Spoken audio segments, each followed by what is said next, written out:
Basil Hugh Banghart was an incredible guy. He was part of the Roger Touhy gang. Some of you know I wrote a book about Roger Touhy was a Chicago bootlegger. The owl, he looked like an owl, was an underworld legend. He was a man's man. His prison escapes made him a celebrity uh, in prisons and in the underworld. He was quite a guy. He could drive a train, he could fly a plane, he'd shoot a machine gun from a speeding car with accuracy. He pulled off mail heists for the Tuohys that produced millions of dollars in stolen goods. He was born in Berville, Michigan in 1900 to a solid middle class family. He finished a year of college, which was rare. You know, in those days, in the 20s, not everyone went to college. It was usually for the wealthy or those who could really bright and could afford that sort of thing. So after that, he became a professional car thief. He stole 100 cars in Detroit, still a very dubious but unbroken record, until he was arrested in 1926 at age 26. The prison sociologist interviewed him. He rated him as, quote, a professional criminal, a recidivist with unfavorable prognosis, a sophisticated criminal who was astute, well poised, alert, but without social conscience or scruples. His IQ is, I estimate, 107. I think that's low. I think his IQ is a hell of a lot higher than 107. I mean, if 80 is low average. Banghart, they dubbed him the owl. He had these unusually large eyes. Uh, it's one of the few times when newspapers dub somebody something, the Chicago newspapers, and it fit. I mean, Scarface Al, that made sense. But a lot of times the names they gave him were nonsensical. But he did kind of look like an owl. Uh, anyway, he became associated with Gerald Chapman, who was a legend in his day in the underworld, and a guy named George Dutch Anderson. He met him while he was doing time in federal pen in Atlanta. They liked him. They took him under his wing. They taught him how to rob banks, how to escape from prison. And the owl, he learned well. He was assigned to a window washing detail because he was very tall and very thin and didn't weigh much. That's the kind of guy you want to wash a window. And Banghart made his first escape. It was unsuccessful. He got caught eventually. But from Atlanta prison, he leaped 25 feet from the window. He was washing down into a marsh area, wet marsh, on the other side of the prison walls. He made it all the way to Montana. That was pretty good because Atlanta's what, Georgia, right? So he made it there, but he was captured and he was sent back. Still, his second escape was with George Chapman at 1927. George Chapman, I'm fairly certain, was electrocuted by the state of Connecticut for kidnapping. But anyway, the owl made it to Pittsburgh. For a year, he was out. In October 28, they arrested him while he was trying to steal a car. So in this instance, a U.S. federal marshal is escorting him back to prison. He's got Banghart handcuffed. He stopped by, I don't know, whatever federal building it was. The officer let Banghart in the office alone for a few minutes. He went and did something. Banghart picks up the phone. He calls the police. He says, I am a United States marshal, and I've been assaulted and overpowered by my prisoner, the very dangerous Basil Banghart, and he's handcuffed me, and he's carrying my weapon and my ID. I just don't know what we're going to. Please send somebody. And he said, by the way, again, this guy, he's dangerous. He's an armed felon. Be careful. Well, the police show, they get out of bed for this kind of thing. The police show up with pistols, shotguns. They flood the building. They overpower this agent, this hapless agent, as he and Banghart walk through the building's lobby. They uncuff the owl. He says, thank you so much. And then he disappears out of the building. He's arrested in Knoxville in February 1930, returned to Atlanta, escaped again, but wasn't arrested until January 1932 when he committed an armed robbery in Detroit. So they send him to the South Bend, Indiana jail. He escaped. He threw pepper. There was dinner time, and he had poured out the pepper container and threw it into the guard's face, grabbed the guard's machine gun, and shot his way out of the jail. Banghart made it to Chicago this time, and that is when he went to work for Roger Touhy. Banghart, I don't think he played any big role. Touhy at the time was at war with the Touhy-Nitti Wars of 1932-33. There is an instance where Banghart may have been involved. January 1933, the Nitties trapped and killed one of Touhy's best guys, a Union extortionist named Jimmy O'Brien. 7 days later, February 28, 33, the Touhy struck back. 15 degrees below zero and snowing in Chicago. Does that sound familiar?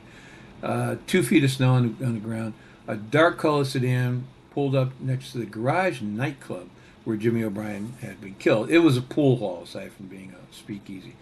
Tall man identified as Banghart gets out wearing a dark hat and overcoat, opens the front door of the club, and he says, "This is for Jimmy, you bastards," and he throws a bomb into the bar room, which blew the place apart, but remarkably, it didn't kill anybody. In August of 33, Banghart had this occasional partner named Isaac Costner. Costner was a Tennessee moonshiner. He worked for the Touhys as an all-around bad guy. Costner convinces Banghart to meet up with this international conman named John Factor, Jake the Barber. Costner told Banghart that the barber was wanted in England on a bunco conviction, and he needed to avoid extradition by kidnapping himself. So Factor had promised Costner $50,000, a lot of money, if he'd help him make the kidnapping look real. And what they needed him to do was pick up the ransom money. So I'll someday give you more about that whole Factor kidnapping thing. So remarkably, as smart as Banghart was, he agreed. It was a stupid thing to agree to. But it was stupid because at this point, Factor is really well known. And the royal family, which wanted a piece of him so bad because they were victims of his, I think other criminals would have avoided Factor altogether because he was headed for doom.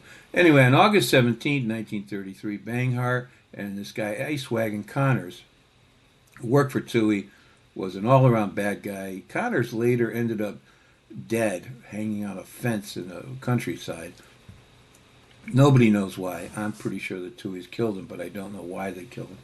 So they're going to drive into the Forest Preserve, which is outside of Chicago, pick up the ransom money. It's supposed to be an easy deal. The way it was laid out is a man in a cab, sitting in a cab, would meet Banghart at the intersection of Wolf and Ogden Roads, hand him a bag full of $50K in small unmarked bills. But unknown to the owl and Connors, 250 policemen, cadets, sheriff's deputies, FBI agents, 2 airplanes, 62 squad cars, 10 machine guns, and a dozen aerial bombs were waiting for him in the forest. Banghart and Connors, they're late in picking up the money. That's pretty much a theme for how the Touhy organization worked. They speed down the road where the cab is waiting. They pull up to the cab's fender. They hit it. It was almost an accident. They were going so fast. Connors, he's in a gray summer suit, steps out of the passenger side, walks over to the cab, looks at the guy in the back seat who is actually an officer, McKenna, police officer. And he says, "You got a package for Smith, right?" The plainclothesman, McKenna, he hands him the thing. He says, "Yes, here it is." When he hands Connors the package, well, there's nothing in it but scraps of paper. And Connors looks at it and thinks, "Oh my God." And then McKenna waves his arm out of the cab. So then they realize this is a setup. Banghart floors the car. O'Connor throws himself in the back seat of the car. They race down the road, but there's a roadblock. So the police roadblock, dozens of cars. They throw the cars in reverse. They race down the other end of the road, roadblock. The owl threw the car in reverse again, dodged back and forth between the roadblocks. He's looking for an opening. So at this point, McKenna and the guy who's driving the cab, a policeman named Myers, they pull up behind Banghart's car and they fire a machine gun at him. And they miss every shot, which you can do. You know, the machine guns, these Thompsons, were big, heavy things. You had to be a big man to hold on to these things because they just rattled and shook all over the place. They weren't like a rifle. They were heavy. They jumped when you fired them. Most Americans didn't have any experience with these things either. They were used in World War II, but mostly by the British. So it was a relatively new weapon. It was a wonder weapon. When they tried to kill Capone with one, he immediately fell in love with the machine gun. He bought lots of them. Anyway, in frustration, Myers, the cop, pulls up alongside Banghart to give McKenna a better shot. McKenna lets go with another burst from the Tommy gun, and remarkably, it missed. It didn't hurt anybody but the car. Banghart drove this time, says to hell with it. He drives right at the roadblock in front of him. And the cops are not really sure, is this guy going to stop or not stop? But then they think, well, he's crazy, and they leap out of the way. Banghart smashes his way through this roadblock. He goes into the woods, into the forest preserve, because the airplanes are following him, and they can lose it. He smashes the car into a tree. Him and O'Connor, they leap out, and they hide. And they eventually, remarkably, they manage to escape this massive dragnet. So he thinks the Factor business is behind him, so he thought. In the winter of 1933, Banghart and Roger Touhy and his gang, they start to plan and execute these huge mail heists, federal mail heists, some of the biggest in history. Banghart's contribution was to steal 105,000 Federal Reserve notes from a truck in Charlotte, North Carolina, in broad daylight. Unfortunately for him, he used a stolen car for the heist, which brought the FBI into the case. The FBI, the Secret Service would have handled it, and the U.S. Postal Service would have handled the robbery, but stealing the car, the FBI was dying to get into any case they could at that point, when they were still, kind of more or less known as the Briefcase Bureau. They weren't popular. Most governors didn't want them in their sight. They were looked on as a national federal police force, so they were dying to get in on something. Anyway, they found the stolen car, outside a Baltimore hotel about a month later, and they figured, well, this is where Banghart is, and he was. And he was arrested as he left the hotel. Banghart was returned to Chicago, where, to his surprise, he was indicted with Touhy and 4 others for kidnapping John Factor, Jake the Barber. It had been a setup with Costner and Banghart from the beginning. They needed somebody to blame, and went out the owl. So when Banghart was called to the witness stand during the Factor trial, the prosecuting attorney, this guy Wilbur Crowley, who, excuse me, in a cast of corrupt government officials, Crowley was a good lawyer. He did his job. And he asked Banghart, "What is your occupation, Mr. Banghart?" "Thief." The jury laughed, and Crowley was confused. He said, "What?" "I'm a thief. I steal. That's how I make my living." "And what was your last residence?" And he said, Banghart said, 601 McDonough Boulevard, Southeast Atlanta, Georgia, but it wasn't permanent. Later on, he figured out that 601 McDonough Avenue, that's the address for Atlanta Federal Pen. He calls Banghart back up to the prison, to the stand. He says, "Why didn't you tell us that you were in prison?" To which he replied, "4 walls and iron bars, sir, do not a prison make." Flustered, Crowley says, "You escaped from prison, isn't that correct?" Banghart stood up. He was indignant. He said, "No, the warden says I escaped from the prison." And Crowley said, "What do you say?" "I say that I left without permission." So at this point, Mr. Banghart, is that you are a fugitive, are you not? "Yes, I am a fugitive." "From where, sir?" "Well, hell, son, from justice." And it went on back and forth like that for a while, but he was sentenced to 99 years for his role in the Factor kidnapping. He, again, didn't really have anything to do with kidnapping Factor. As far as I know, he did try to pick up the money. I don't think he was involved past that point in the fake kidnapping. And he got 31 years for his part in the mail robberies as well. In 1934, Banghart starts a new career at Menard State Prison by driving a laundry truck through the main gates. The escape was short. He was recaptured. He's sent to the main prison with Roger Touhy in Stateville prison, which is a massive, and at that point, a high-tech prison. In October of 42, Banghart escaped prison again, this time with Touhy and 4 others. They went over Statesville's 45-foot high walls, and it was such a daring breakup. They made a movie about it. They were recaptured several months later after one of the escapees, this guy Matlick Nelson. I don't know why they took him with them. He went out and got drunk and came back to the apartment that they had, and Banghart beat him mercilessly. So Matlick Nelson is beat up. He goes home to his mother in, I think, Minnesota, and she saw what happened, and she calls the FBI, and Matlick Nelson turns himself in, and he tells the agents everything. So at nightfall, there's an army of agents slowly and carefully moving in and around the building where Touhy is. They had taken over apartments and so forth. So J. Edgar Hoover arrives on the scene. He's going to personally supervise this raid. At 0 hour, powerful searchlights are turned on into the windows. Those searchlights that they used, you'll see them in the film about the escape, had been at the airport to look for Nazi planes that might be landing. World War II is going on. So now they take them and they blast them into these windows. These guys are blinded. There's a loudspeaker, cracks. Roger Touhy and the other escaped convicts. The building is surrounded.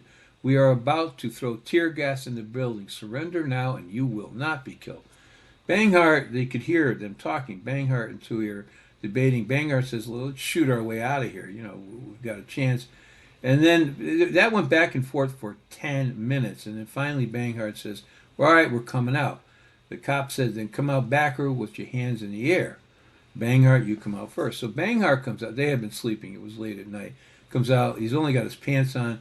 It's cold. It's winter. He appears at the front door, his back to the agents. Roger comes out dressed in this like clown fire red pajamas. The agents leap on the two of them. They take him down. They handcuff him. A dozen agents rushed into the apartment. They find a .30-30 rifle, $13,522 in cash, which they handed over to Tubbo Gilbert, who was still the chief investigator for the state's attorney's office, a.k.a. the world's richest cop. He was so corrupt. I mean, when he died, they had to screw him into the ground. They give Gilbert the cash, and they say, well, go put this in safekeeping. Gilbert returned the cash to the prisoners because they couldn't prove it didn't belong to them. It's Stateville. But when he returned it, he returned $800. He kept the rest. So after Touhy and Banghart were handcuffed, J. Edgar Hoover comes out. He's surrounded by his agents and newspaper guys. And he strolls up to Banghart and he says, well, Banghart, you're a trapped rat. The owl he's starstruck. He's got this huge smile. He says, you're J. Edgar Hoover, aren't you? And Hoover says, yes, I am. He's beaming at this point. Banghart nods his head. He's still smiling. He goes, you're a lot fatter in person than you are on the radio. On January 2, 1943, the owl is returned by this massive convoy, armed convoy, like almost an army. They send him back to solitary confinement. It's his 36th birthday at Stateville. Local authorities had just had about enough. He made them look like idiots. They've got to teach this guy a lesson. So he's becoming a legend. I mean, he escaped. This is how many prisons he's escaped from. So they need to make an example of this guy. Alcatraz had just opened as supposedly, well, not supposedly, it was a prison for the worst that we had in our nation. So at 3 o'clock in the morning, an army of cops go in. They handcuff Banghart by his ankles, by his wrist. They put a hood over his head. They put him on an airplane, plank him down in Alcatraz. So it's just bad luck because he could fly a plane. He could drive cars. He could drive faster and better than most mere mortals, but he never learned to swim. So the owl is now assigned to the prison kitchen with, of all people, Alvin Karpis. Have you heard of him? He was a stick-up guy, a kidnapper. I talked to him once. He was not a nice man. They're both assigned to the bakery, and Roger Touhy was also assigned to the bakery in Statesville Prison. He was a clerk there. So now they're called the Karpis Kitchen Crew. They became the stuff of legends because they learned how to make wine out of cherry pie juice. And what they would do in the meantime is figure out how to make better types of wine out of foodstuffs. And the challenge was, Karpis wrote, to avoid becoming an alcoholic. In 1959, after it was proven Factor had, in fact, kidnapped himself, the case was decided in 55. They were all released in 57, but technicalities, it was this legal pissing match between the state and the federal governments. They all went back. Finally, in 1959, it was agreed they'd all be released. Touhy was let out of Statesville, of course, and he was murdered within, I think, 20 days. And the owl was transferred back to Statesville. Eventually, the whole kidnapping thing was overturned. His 30-year sentence for the mail robbery was dropped to time served. 1960, he's now 60 years old. He strolls out of prison forever. There's more or less a happy ending to this story. When he left prison, his girlfriend of 30 years, May Blaycock, she was the daughter of his child, was waiting for him. And to his surprise, there was a small but very large, wealthy real estate fortune that had been left to him by his aunt in 1945. So he remained the rest of his life in Chicago with May, and he died in the very late 1960s. So good for him.